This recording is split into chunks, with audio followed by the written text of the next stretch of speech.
বেহাল রাস্তা, বাড়িতে ঢুকলো না অ্যাম্বুলেন্স। প্রায় 8 কিলোমিটার জল কাদা ভরা রাস্তা দিয়ে অন্যের কাঁধে ভর করে বাড়ি ফিরল রোগী।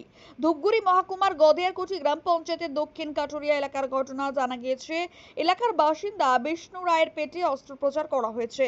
হাসপাতাল থেকে ছুটি দেওয়ার পর অ্যাম্বুলেন্সে গ্রামে ফেরে, তবে বাড়ি থেকে প্রায় 8 কিলোমিটারেরও বেশি দূরে তাকে অ্যাম্বুলেন্স থেকে নামিয়ে দেওয়া হয়, কারণ তার বাড়ি যাওয়ার রাস্তা অত্যন্ত বেহাল। বৃষ্টিতে জল কাদায় রাস্তার অবস্থা আরো খারাপ হয়েছে।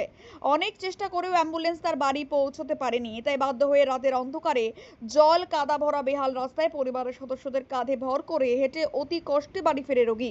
আর এই ঘটনার পর খুব উপড়ে দেয় রোগীর পরিবারের সদস্যরা। গদেয়ারকুটি গ্রাম পঞ্চায়েতের 15-র 104 নং বুথের এই রাস্তাটি দীর্ঘদিন থেকে বেহাল রাস্তা দিয়ে যাতায়াত করতে হচ্ছে গ্রামবাসীদের। তাদের অভিযোগ, বহুবার পঞ্চায়েত, গ্রাম পঞ্চায়েত প্রধান, ব্লক প্রশাসনকে জানানো সত্ত্বেও এই রাস্তা তৈরির জন্য কোনো উদ্যোগ নেয়নি কেউ। আর এই বেহাল রাস্তার জন্য অ্যাম্বুলেন্স ঢুকতে পারেনি গ্রামে। অতি দ্রুত রাস্তা তৈরির দাবি জানিয়েছেন গ্রামবাসীরা। আর এই ঘটনাকে নিয়ে শুরু হয়েছে রাজনৈতিক চর্চা।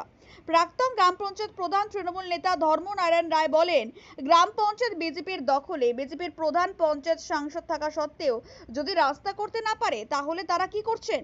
রাজ্য সরকারের কাছে আমাদের তরফে অ্যাকশন প্ল্যান দেওয়া আছে, কাজ হয়ে যাবে। এই বিষয়ে বিজেপি পরিচালিত গ্রাম পঞ্চায়েত উপপ্রধান কৃষ্ণা রায় বলেন, ব্লক প্রশাসন, জেলা প্রশাসনকে জানানো হয়েছে, এটা গ্রাম পঞ্চায়েত থেকে করা সম্ভব না। ব্লক প্রশাসনকে আবারও জানানো হবে। তবে কবে হবে এই বেহাল রাস্তা সংস্কার, সাধারণ মানুষ এবং রোগীদের আর কত হয়রানির শিকার হতে হবে, সেটাই এখন। আমার নাম সন্তু রায়। এই যে ঘাট ধরে নিয়ে যাওয়া হচ্ছে পেশেন্টকে, দেখা গেল কেন? রাস্তাঘাট নাই, হচ্ছে না রাস্তাঘাট। প্রধানকে, পঞ্চায়েতকে বারংবার জানানো হচ্ছে, কাজই আর করছে না। এটা কোন এলাকা? এটা দক্ষিণ কাটুলিয়া, কত নম্বর পার্ট, কোন জিপি? 15/104 নম্বর বুথ, গদাইকুটি জিপি। আচ্ছা, এর আগে কেন কাজ করা হয়নি? এর আগে তো অনেকবার জানানো হয়েছিল, প্রধান, পঞ্চায়েত, বিডিও অফিসেও গিয়েছিলাম আমরা, কিন্তু কাজ আর হচ্ছে না। আচ্ছা, তো এই যে পেশেন্টকে কত কিলোমিটার এখন হেঁটে যেতে হবে? প্রায় হাফ কিলোমিটারের ঊর্ধ্বে হেঁটে যেতে হেঁটে হবে। যাচ্ছে। এই যে রাস্তা দিয়ে হেঁটে যাওয়া হচ্ছে, এই রাস্তাটা কি হাঁটার পক্ষে যোগ্য? খুবই অযোগ্য। কত মানুষ মানে রোজ দিন খুব যাতায়াত করে? বিপজ্জনক। ডেলি প্রচুর মানুষের যাতায়াত এদিকে। কিন্তু যে জায়গায় উন্নয়নের বন্যা বইছে, সে জায়গায় আপনার এলাকায় এই রাস্তাটি কেন হচ্ছে না? কি করব এখন, অনেকবার তো অভিযোগ করলাম, কিন্তু কাজ হচ্ছে না। যিনি পেশেন্ট কি হয় আপনার? আমার কাকু হয়। আচ্ছা, কি বলবেন, কি বলবেন যে সরকারের উদ্দেশ্যে কি বলবেন? সরকারের কাছে আমার বিনীত অনুরোধ, যাতে এই রাস্তাটা খুব দ্রুত মানে সারাই বা পাকা রাস্তার ব্যবস্থা বন্দোবস্ত করে দেয়। কত কিলোমিটার রাস্তায় বেহাল দশা? এটা 1 কিলোমিটারের ঊর্ধ্বে আছে। মধুরপুল থেকে শুরু করে মধুরপুল থেকে বিমল রায় বাড়ি পর্যন্ত। আচ্ছা, এটা কি সম্পূর্ণ এই রাস্তাটাই কি বেহাল দশা? সম্পূর্ণ রাস্তায় বেহাল দশা। পাশে তো একটা নদী, কোনো বাঁধ কি দেওয়া আছে? দেখালো রাস্তা অনেক জায়গায় ভাঙা। এইটুকু প্রায় 50 মিটার মতো বাঁধের খুবই প্রয়োজন রাস্তাটা। নদী কি রাস্তা ভেঙে যেতে পারে, কি মনে করছেন? ভেঙে তো যাচ্ছেই, মানে খুবই বিপজ্জনক। কি বলবো আর, মানে জীবন হাতে নিয়ে যাইতে লাগে। রাত বেরাতে যদি কারো কোনো সমস্যা হয়, ফায়ার ব্রিগেড কিংবা অ্যাম্বুলেন্স, তাহলে কোনোটাই আসতে পারবে না। কোনো কিছু ঢুকতে পারবে। কি নাম আপনার? বিষ্ণু রায়। এটা কোন এলাকা? আচ্ছা, কি অসুবিধা হয়েছিল আপনার? পাথর হয়েছে। আচ্ছা, এখন কিরকম আছেন?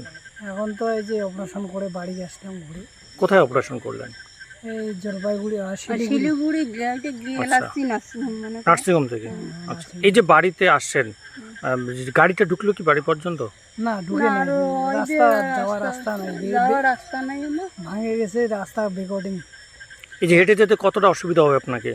দারুণ অসুবিধা হবে, বাড়ি যাইতে লাগবে। আর ওইখান থেকে কত দূর হাঁটতে হবে?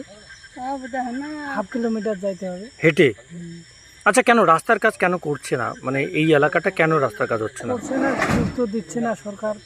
এর আগে আসলো সরকার, আসলো দেখে শুনে গেল, প্রধান আসলো, জেলা পরিষদ আসলো, কিছুই হইল না।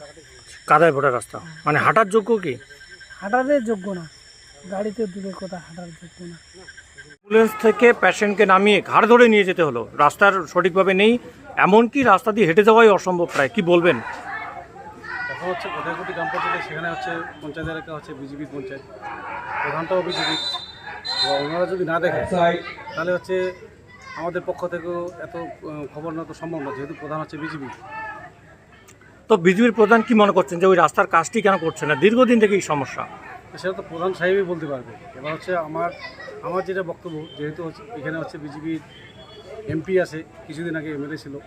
হ্যাঁ, এমএলএ এমপি প্রধান থাকাকালীনও যদি করতে না পারে তাহলে বিজেপিরা কী করতেছে? আমরা হচ্ছে গদাইকুটি গ্রাম পঞ্চায়েতে এই ইদানিং পথশ্রীর থেকে আমাদের 3টে রাস্তা অলরেডি স্যাংশন হয়ে গেছে। হ্যাঁ, 3টে রাস্তা কাজ অলরেডি হয়ে যাবে, ঠিক আছে। এবার হচ্ছে সেই এলাকাটা হচ্ছে বিজেপির পঞ্চায়েত এলাকা, প্রধান বিজেপি আছে, ওনাদের একটু নখদর্পণ রাখা দরকার।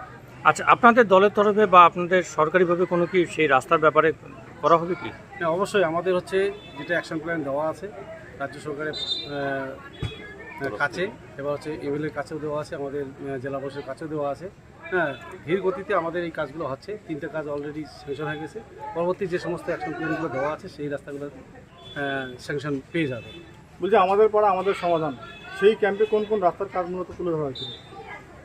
ঘটনা হচ্ছে আমাদের পাড়া আমাদের সমাধান, যেটা হচ্ছে বুথভিত্তিক 10 লাখ টাকা। সেখানে যে বুথের সমস্যা সেই বুথের সমস্যাটাই ওই এলাকার পঞ্চায়েত এবার ওই এলাকার গ্রামবাসী যারা আছে তারা সেখানেই তুলে ধরবে। বলছি ভান্ডানি থেকে কালিয়া যেতে একটা রাস্তার